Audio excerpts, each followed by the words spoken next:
differentiates it from other platforms out there? Do you think sports sponsorships like that of Juventus help the crypto ecosystem reach absolutely everyone? How does a platform like BitGet face a bear market? Welcome to Mundocrypto News. Today we have the honor of speaking with Gracy Chen, Managing Director at BitGet, one of the world's largest copy trading platforms and derivatives exchanges. So Gracy, let's kick off with BitGet. What differentiates it from other platforms out there? Well, to me, exchanges offer more or less similar products and services, but one differentiation factor about BitGet is our strategy and emphasis on the concept of social trading. So what is social trading? Social trading is defined as a form of investing that allows people to interact and observe other traders, and that's a social part, as well as follow or execute the strategies of more experienced peers, and that's the trading part. So basically, it's a combination of social and trading. And in a sense, a social trading platform starts with a finance version of Facebook or Twitter, where people can follow bright minds to get inspired and eventually start to mimic or integrate things that they realize could work for them. And actually, this is not a very different, very strange concept in the financial world, which is traditional financial world. But in crypto, we're the only exchange that promotes this idea that we think social trading has greater potential, and it's like the next wave that many people haven't realized. And according to a 2015 World Economic Forum, social trading networks were described as disruptor, have emerged with to provide low-cost, sophisticated alternatives to traditional wealth management. Yeah, that's what we are very optimistic about, and we want to promote the idea of social trading among all the crypto world. And what would you say is the key to gaining the trust of so many customers? Well, so we talked about some of our innovation in terms of the products about social trading, but other than innovative products, we think a very safe and compliant platform or a reliable protection for our users is very important. And so we had a lot of initiatives to protect our users' assets. For example, earlier this year, we noticed that a lot of investors or crypto traders have experienced a volatile period and some severe fear sentiment in the last few months. And to assure our investors' safety in terms of their assets and win back their confidence, we launched this thing called BitGet Protection Fund. So that's part of our continued efforts in prioritizing security and ensuring our users' assets are safeguarded. And in the whole industry, there are only a few exchanges, such as Binance FTX, that have similar protection fund. And this protection fund has in our BitGet protection fund, we have about $200 million US dollar in terms of Bitcoin and USDT. So we are pledged to secure the value of this fund for next 3 years. And this will ultimately act as a safeguard for BitGet users and our trading platform.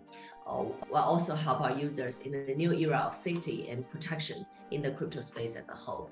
And as a leading crypto exchange, we are also promoting this idea of protection fund among other industry, because sometimes we do see, like I mentioned earlier, we do see a lot of exchanges just stopped withdrawing or withdrawing of money from their platform.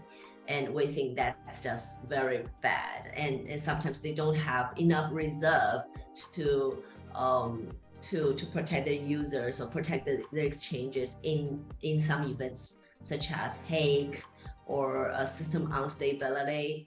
We think all these things shouldn't happen. And if those things happen, there should be a protection about it. And how does a platform like BitGet face a bear market? So in the bear market right now, there are a lot of hiring freeze and job cuts. But to BitGet, we think it's a golden window to grow and to attract talents. So I see a lot of decrease in job markets, as well as investing appetite and risk tolerance that is happening right now. And we always strive for sustainable development and healthy expansion with flexible strategies and promote reactions to different market changes. Well, right now we talked about a bit about protection fund. That's indeed a very important initiative for us to face this bearish market and to increase our investors' confidence and alleviate their anxiety. On top of that, we also launched this campaign called Zero Trading Fee, which is by name very obviously we charge zero trading fee for all our spot market. So this is another thing we do to help our traders go through this bearish market. Well, this initiatives is coupled with a string of other incentives where we want to support different types of investors and provide attractive benefits so that they can, the trader or the investor can do more trading and they can like save some bit in terms of their fees. Do you think sports sponsorships like that of Juventus help the crypto ecosystem reach absolutely everyone? I probably wouldn't say everyone. Nothing can reach everyone. But I do think Juventus or some other sports or esports kind of sponsorship that we did at BitGet will help our ecosystem reach a bigger population. And indeed, for the last few years, we have witnessed growing popularity among all the investors, and the adoption of cryptocurrency is still low. But with all those initiatives and sponsorship, we also see an increase, and we want to, leverage on all those partnerships with credible companies, so that their fans or their audiences can at least get to know the concept of crypto, of BitGet, of like what we are doing. Is actually a win-win situation. A lot of crypto and blockchain industries, we are indeed very big trend embraced by different industries, and the use cases of new technologies can help the sports players to increase engagement, such as NFT of athletes and some special events, some football or basketball clubs. All these are very interesting applications right now happening, and we do want to leverage on their influence or their like social aspects in promoting or letting more people know crypto. What differences do you see between stepping into the Asian market and the European market? Yeah, indeed, Asian market and the European market are very different. Maybe I can talk about 3 different aspects. The first one is the market condition itself differ. For example, the market sentiment and the developing phrases. Europe is a much more matured market in terms of crypto, and also in terms of traditional financial world as well. So the regulation is more well developed. The media, the upstream and downstream institutions, infrastructures are more professional, while the Asian market is expanding rapidly in a similar under-regulated landscape, or I should say more wild, in a sense that these 2 markets differ a lot. While the second point is about the users. So Europe has a higher proportion of professional traders and institutional investors, while Asia is growing more with all those beginners, and they are trading with more speculation rather than investment. While the third point is probably in terms of their preference in products. So users in Europe trade futures and spot a lot, like derivatives and spot at the same time, while most Asian users just prefer spot trading because derivative is a more sophisticated trading instrument. But of course, each country in Asia differ a lot as well. But ultimately, or in an average, the Asian market will prefer spot trading. And what challenges does BitGet face as it expands its activities in more countries? The first one is how to manage international teams with staff from different regions. I myself find that happening in my daily working life a lot. When I joined the company earlier this year, we only have about 150 people. Well, now we have over 800 staff.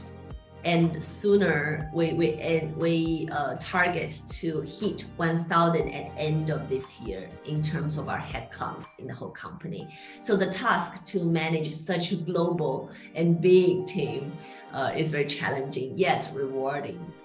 And the second point is how can we provide products and services catering to different demands.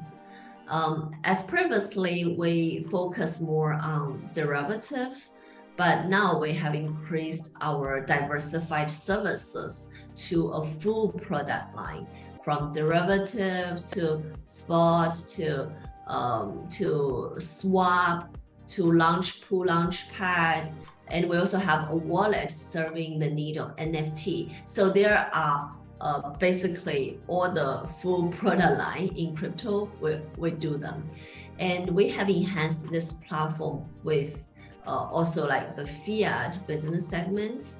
And in the future, we will quickly launch the open strategy platform and copy trading for spot traders. So in the second challenge, as I mentioned, is to provide all these products and services catering to all different demands. And the third challenge is how can we provide compliant and safe services?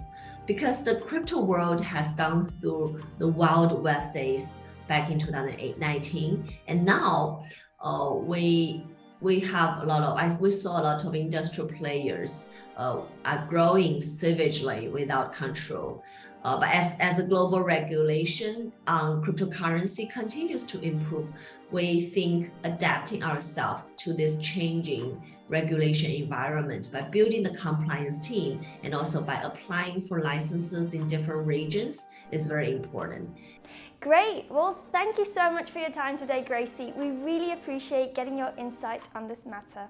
Well, thank you all for watching today. Hope you enjoyed the interview, and don't forget to subscribe to our channel for more crypto-related content.